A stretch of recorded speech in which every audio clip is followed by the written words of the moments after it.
June 1st is here, and that means the start of another hurricane season for forecasters like James Franklin. The government says there could be as many as 18 storms, 10 of them hurricanes. Conditions look like we're going to have an active season like last year. Water temperatures are warm, not as warm as last year. Start of hurricane season and the threat to the U.S. East Coast comes after a series of disastrous tornadoes in the nation's heartland.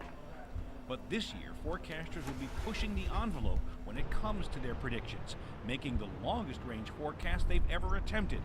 But it won't be made public, at least not yet. We're not going to make them public yet because we're testing to see how good we are, but we're going to be doing forecasts out to 6 and 7 days for tropical cyclones. Right now we only go out to 5. For decades, forecasters have made steady progress on knowing where hurricanes are going to go, but not so much on their intensity.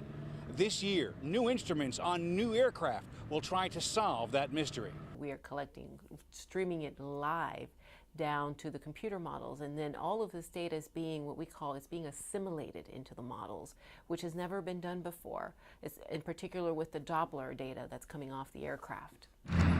But forecasters say while they can get closer to knowing how a storm will behave, hurricanes are just naturally too unpredictable to ever have real certainty.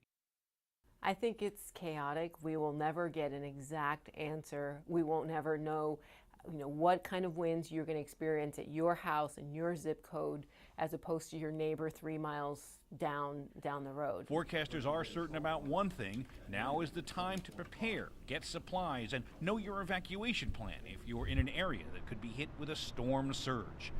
Tony Winton, Associated Press, Miami.